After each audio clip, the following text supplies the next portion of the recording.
बिस्मिल्लाहिर्रहमानिर्रहीम। अस्सलाम वालेकुम नादरीन, आप यूट्यूब चैनल देख रहे हैं, मैं इमरान खान।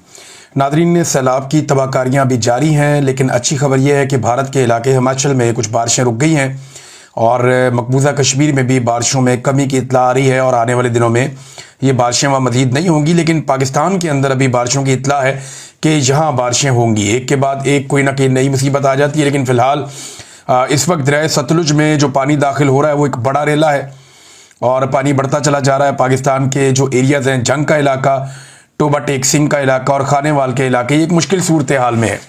और इसके लिए जो सबसे बड़ी रीज़न है वो ये है कि बंद गलत तोड़े गए हैं, यानी जहाँ से बंद तोड़े गए वो ज़्यादती की है इंतज़ामिया ने, हुकूमत ने, और उसकी वजह से बहुत सारे इलाकों में लोगों को मुश्किलात का सामना है। कुछ लोगों के बागात बचा दिए गए, जागीरें बचा दी गई, फैक्ट्रियाँ मिलें बचा दी गई और गरीबों के इलाके डबो दिए गए। उसकी वजह से लोग खासे परेशान हैं।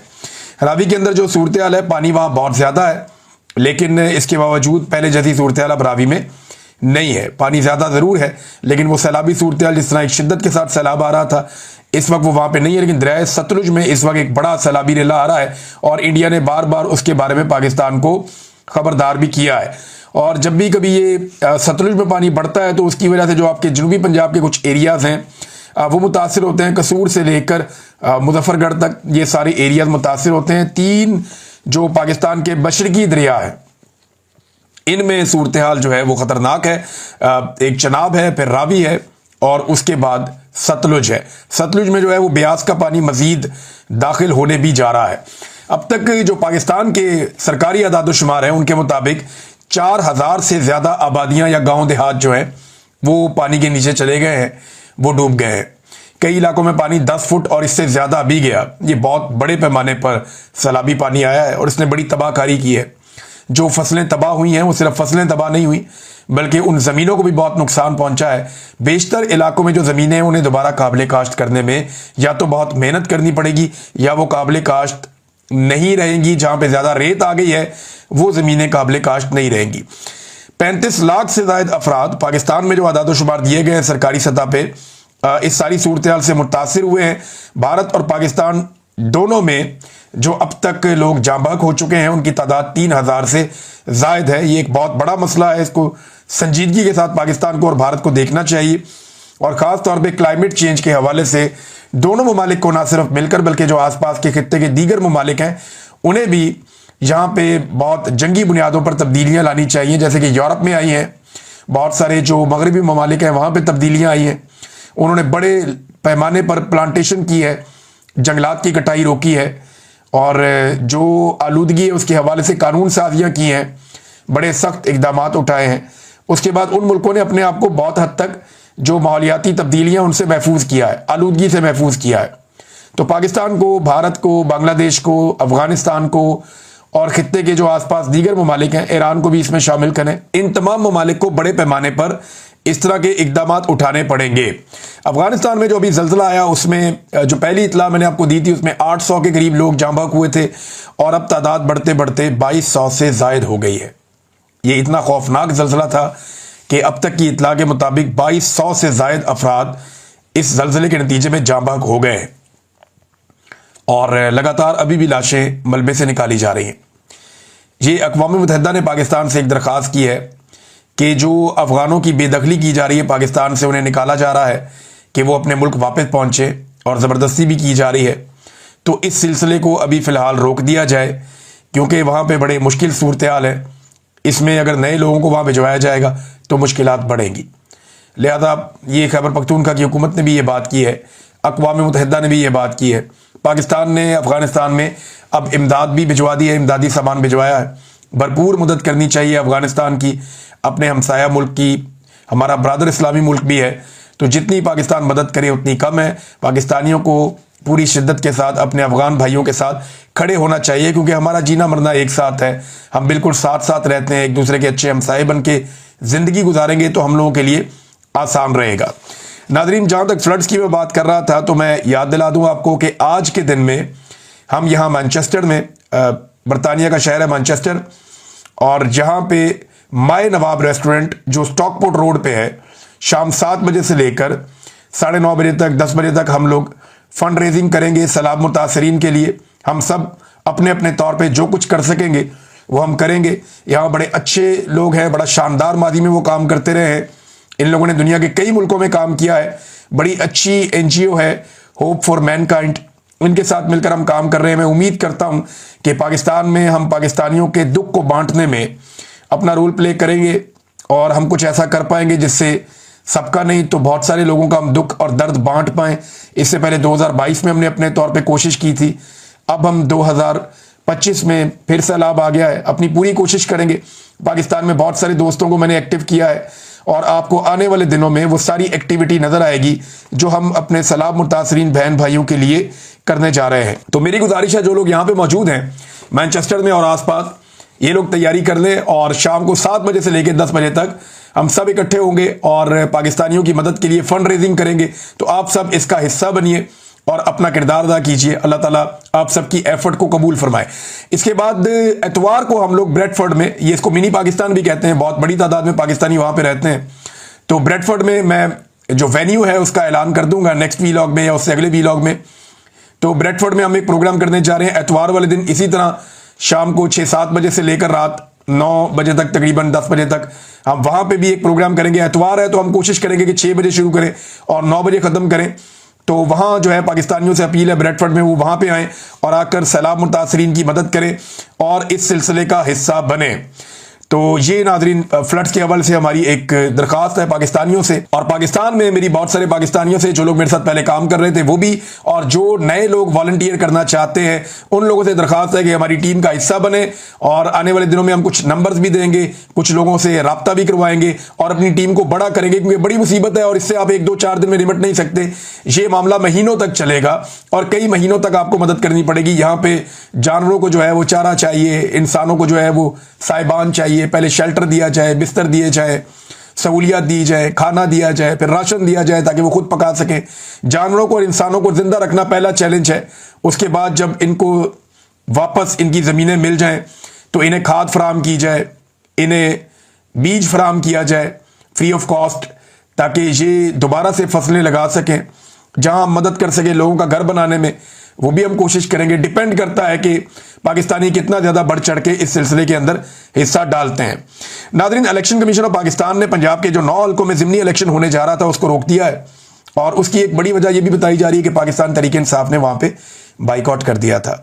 अब क्योंकि बाइकआउट है तो इसकी वजह से वहां पे वैसे भी बाइकआउट के बाद इलेक्शन तो रहा ही नहीं, अब तो वन साइडेड इलेक्शन है। PMLN जो है उन्हीं को जितवाना है, तो वो अपने उम्मीदवार का ऐलान करें और इलेक्शन करवाने की जरूरत ही कोई नहीं है। बस सिर्फ ऐलान कर दें कि ये हमारा उम्मीदवार है और इलेक्शन कमीशन को चाहिए उसको नोटिफाई कर दे कि ये MNA बन गया। इलेक्शन की तो जरूरत ही नहीं है। यानी अगर 10 वोटों के मुकाबले में 1000 वोट भी पड़ जाए पाकिस्तान तहरीक इंसाफ को तो जीतना तो 10 वोटों वाले ने। ये तो इलेक्शन कमीशन ऑफ पाकिस्तान का और पाकिस्तान की एस्टेब्लिशमेंट का तयशुदा फार्मूला है। एक भी ज़िमनी इलेक्शन उन्होंने तहरीक इंसाफ को नहीं जीतने दिया। तो तयशुदा फार्मूले के मुताबिक अगर 1 लाख वोट भी पाकिस्तान तहरीक इंसाफ का बंदा लेता है तो उसके मुकाबले में 5000 वोट लेने वाला PMLN का जीत जाएगा। ये तो सेट पैटर्न है और ये जिद है पाकिस्तान की मिलिट्री एस्टेब्लिशमेंट की और पाकिस्तान की जो इस वक्त इलेक्शन कमीशन के अंदर बैठी हुई शख्सियात हैं उनकी, और वो यही कर रहे हैं। हम ये बार बार होता हुआ भी देख रहे हैं। मुल्तान में नाज़रीन सैलाब से बहुत तबाही आई, मैं आपको ये बताना भूल गया। वहां पे बहुत सारे आमों के बागात, बहुत सारी फसलें, खेत, लोगों की आबादियां जो ज़्यादा बुलंदी पर नहीं थी वो डूब गई हैं। बहुत नुकसान हुआ मुल्तान में। उसके अलावा जो मुजफ्फरगढ़ का इलाका है वहाँ पे लगातार नुकसान हो रहा है। एक और मैंने आपको एरिया बताया था दरियाए तवी के उस तरफ, तो वहाँ अब कुछ टीमें हमारी पहुंची, उन्होंने बताया कि वाकई वहाँ पे हालात ख़राब हैं और अभी तक वहाँ हुकूमत की रसाई नहीं है। बेशतर इलाकों में हुकूमत ने कोई काम नहीं किया। हुकूमत की कैपेसिटी भी कम होती है, लेकिन यहाँ पे इस हुकूमत की कैपेसिटी कम होने के बावजूद उन्होंने काम किया ही नहीं। देखें हुकूमत करती क्या है, हुकूमत का तरीकाकार ये होता है कि आपकी जितनी कम कैपेसिटी है आप उसके अंदर ज्यादा काम करने की कोशिश करते हैं, पहली चीज। दूसरा, आप अप्रिशिएट करते हैं बाकी सारे ग्रुपों को, NGOs को और तमाम लोगों को, अवाम को, कि आप आए और आकर आप इस कार्य खैर में अपना हिस्सा डालें। हुकूमत को इससे कोई सरोकार नहीं होता कि किसका तस्वीर लग रहा है, किसका नारा लग रहा है, क्या हो रहा है। हुकूमत ये देखती है कि फैसिलिटेट किया जाए अवाम को खाना मिलना चाहिए, शेल्टर मिलना चाहिए, उनका ख्याल रखा जाना चाहिए, जानवरों को बचाया जाए, मेडिकल कैंप्स लगने चाहिए। तो हुकूमत हमेशा फैसिलिटेट करती है तमाम तंजीमों को। माजी में हम ये होता हुआ देखते भी रहे। लेकिन इस मरतबा हम अजीब चीज़ ये देख रहे हैं कि हुकूमत ना सिर्फ खुद काम नहीं कर पा रही, वसाइल तो महदूद हैं लेकिन काबिलियत भी नहीं है। हुकूमत खुद काम नहीं कर पा रही और जो लोग काम करने के लिए आ रहे हैं उनको भी मना कर रही है, उनको रोक रही है कि अगर काम करना है तो हुकूमत आपको बताएगी क्या करना है, और हुकूमत जो है उसके अंदर अहलियत है नहीं। फिर वो चाहते हैं ज़बरदस्ती फ़ोटो लगाया जाए मरियम नवाज़ का। अब इसको लोग पसंद नहीं करते, तो इस एक जिद की वजह से इन्होंने काफ़ी ज़्यादा लोगों को, एनजीओज़ को, जो फलाई काम करने वाले इदारे हैं, उन्हें मायूस किया और उनको परेशानी में डाला। खासतौर पे वो इदारे जो बेचारे छोटे इदारे हैं, छोटे पैमाने पे काम करते हैं, उनको तो इन्होंने बहुत ज़्यादा परेशान किया है। नाज़रीन, मौजूदा निज़ाम के बारे में नवाज शरीफ साहब क्या कहते हैं, ये बड़े मज़ेदार इंकशाफात हैं जो ख्वाजा आसिफ साहब ने किए हैं। ख्वाजा आसिफ साहब कहते हैं कि मियां नवाज शरीफ साहब जो है निज़ाम के तसलसल से बिल्कुल मुत्तफिक हैं, और इस जो हाइब्रिड निज़ाम है इसमें नवाज शरीफ साहब को किसी किस्म का कोई एतराज़ नहीं है।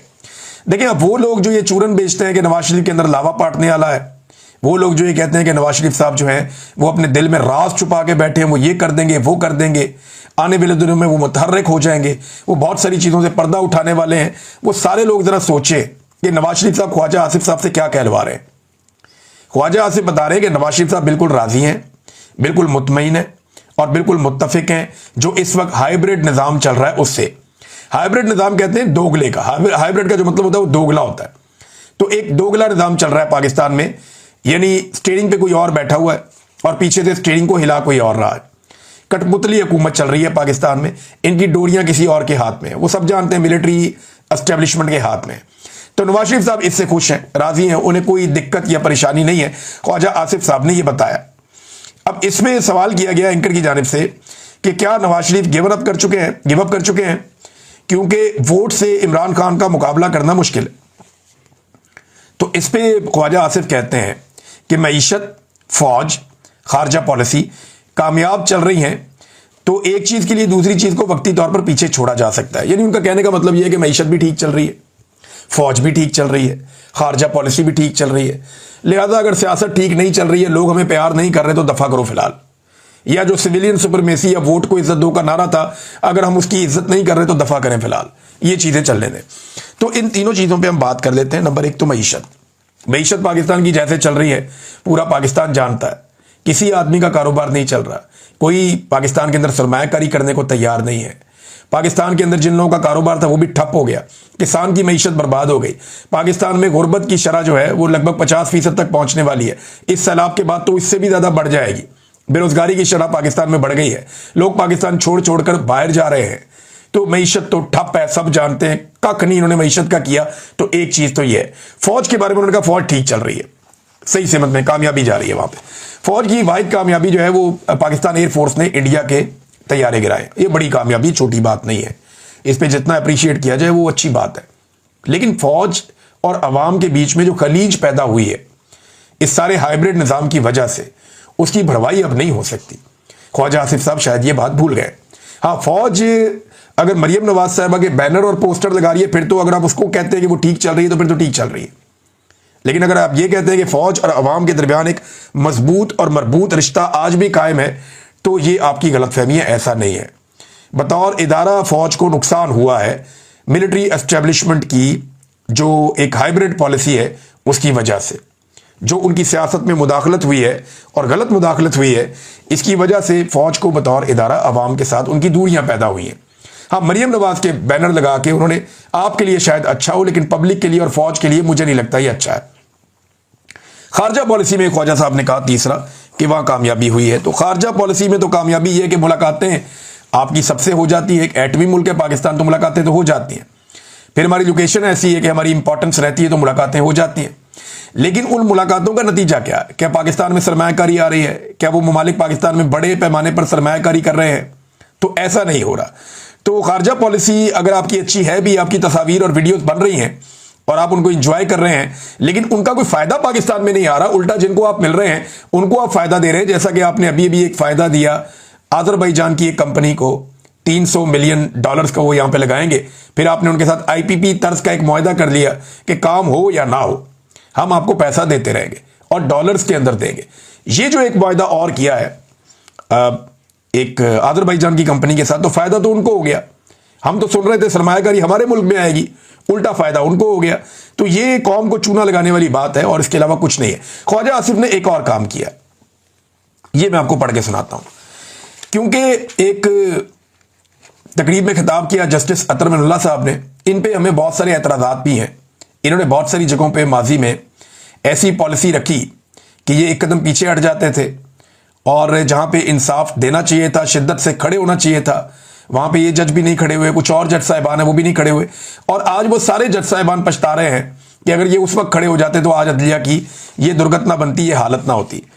तो उन्होंने जो तकरीर की अतर मिनुल्लाह साहब ने, उन्होंने उस तकरीर में ज्यादातर टाइम दो जगह पे तनकीद की। एक उन्होंने एस्टेब्लिशमेंट पे तनकीद की, दूसरा उन्होंने अदलिया पे तनकीद की कि अदलिया अपना काम नहीं कर पा रही, इंसाफ नहीं दे पा रही। उन्होंने अपने ही इदारे के ऊपर बार बार तनकीद की। और दूसरा एस्टेब्लिशमेंट पे, जिस तरह वो बातें कर रहे थे तो एस्टेब्लिशमेंट पे एक तनकीद थी, जैसे मुल्क के साथ जो कुछ इन्होंने माजी में किया, तो उनकी सारी तनकीद एस्टेब्लिशमेंट और अदलिया पे थी। लेकिन ख्वाजा आसिफ साहब ने यहां पे देखें ट्वीट में क्या लिखा। अतर मिनुल्लाह को जस्टिस भी नहीं लिखा, साहब भी नहीं लिखा। अतर मिनुल्लाह को ये फरमाने से पहले माजी को याद रखना चाहिए, एक वर्दी वाले जनरल मुशर्रफ की सदारत में वजीर कानून थे, मार्शल लॉ था, डिक्लेयर्ड था। हम सियासतदान अगर गलती करते हैं तो याद रखते हैं कि लोग याद दिलाएंगे। जब ये बड़े ओहदों पर फायद अशखास माजी की सहूलत का इस्तेमाल करके भूल जाते हैं तो मैं सिर्फ इतना कहूंगा कि यह शख्स कोई शर्म करे, कोई हया करे। बात यह है कि अतर मिनुल्लाह साहब ने माजी में जो किया वो तो अपनी जगह पे, ख्वाजा साहब आपके वालिद भी तो उसी कैबिनेट का हिस्सा थे जो एक डिक्टेटर की थी। तो सबने कहीं ना कोई गलत काम किया है। पाकिस्तान में फौज ने कंट्रोल ही इतना ज्यादा रखा कि कभी ना कभी सारे उनके बनाए हुए एक सिस्टम का हिस्सा रहे या उसके करीब से गुजरे या उसके मुताबिक चीजें सोचते रहे। लेकिन ज्यादातर लोगों को समझ आई, जब किसी को समझ आई तो फिर उसने सही रास्ता इख्तियार किया। लेकिन ख्वाजा साहब, अजीब बात यह है कि आप आज भी हाइब्रिड निजाम की तारीफ करते हैं, आप आज भी दोगले निजाम को पसंद करते हैं। हालांकि आपने आमरीत को भुगता भी है, तकालीफ भी देखी है, लेकिन इसके बावजूद इमरान खान के खौफ ने आपको दोबारा GHQ पहुंचा दिया और आपको दोबारा आपके हाथ में बुरश पकड़ा दी और आपने पॉलिश शुरू कर दी अनफॉर्चुनेटली। तो अतर मिनुल्लाह तो सियासतदानों की बात नहीं कर रहे थे, वो तो बात कर रहे थे डिक्टेटर्स की, वो बात कर रहे थे अपनी अदलिया की। लेकिन ख्वाजा साहब को आजकल क्योंकि बड़ा उनको इदारे से प्यार है और आजकल वो एक डिक्टेटरशिप को पसंद करने वाले शख्स बने हुए हैं, लिहाजा उन्होंने फिर जवाब दिया बजाय इसके कि डिक्टेटर्स इसका जवाब देते। इसका जवाब ख्वाजा आसिफ ने खुद दिया है। नाज़रीन, चीनी में किस किस ने पैसा कमाया है, बड़ी इंटरेस्टिंग एक रिपोर्ट आई है मेरे पास। इसमें जो चीनी पाकिस्तान से बाहर एक्सपोर्ट की गई उसमें सबसे ज्यादा पैसा जो कमाया वो शरीफ खानदान ने कमाया। ये हमजा शहबाज, नुसरत शहबाज और सलमान शहबाज, ये शहबाज शरीफ के बच्चे और बीवी हैं। ये जो चीनी एक्सपोर्ट की गई, इनकी शुगर मिल ने 2 अरब 41 करोड़ रुपए से जायद मालियत की चीनी जो है वो एक्सपोर्ट की थी। अच्छा जी, इसके बाद हमजा शहबाज, नुसरत शहबाज की एक और अल अरेबिया शुगर मिल है, वहां से भी शुगर एक्सपोर्ट हुई थी और इन्होंने 1 अरब और 20 करोड़ रुपए की शुगर एक और एक्सपोर्ट की। देखें कितना पैसा बनाया। नवाज शरीफ और शहबाज शरीफ के भतीजे हैं और ये इनके एक भाई होते थे मियाँ साहब के, अब्बास शरीफ साहब, उनके 2 बेटे हैं। उनकी एक मिल है चौधरी शुगर मिल और इस शुगर मिल ने 1 अरब 49 करोड़ रुपए की चीनी एक्सपोर्ट की है। सारा फायदा इनके अपने खानदानों के पास। जरदारी साहब के ओमनी ग्रुप के एक दोस्त हैं ख्वाजा अब्दुल गनी मजीद, ये टंडुवाला यार्ड शुगर मिल से इन्होंने जो 91 करोड़ 70 लाख रुपए की चीनी जो है वो एक्सपोर्ट की थी। जरदारी साहब के एक और दोस्त हैं, इनका नाम है जका अशरफ, इनकी शुगर मिल ने 1 अरब 67 करोड़ रुपए मालियत की 11,317 मैट्रिक टन चीनी एक्सपोर्ट की है। ये अशरफ शुगर मिल इसका नाम है। चौधरी शुजात हुसैन, ये भी हुकूमत के करीबी लोग हैं, ताकतवर लोग हैं। अच्छा, इन्होंने चीनी लेकिन एक्सपोर्ट नहीं की इस अरसे में। मोने सलाई, इनकी मिल ने 3 अरब 33 करोड़ रुपए मालियत की 21,874 टन चीनी एक्सपोर्ट की है। ये मोने सलाई और मियां आमिर महमूद जो है ये इसमें पार्टनर है।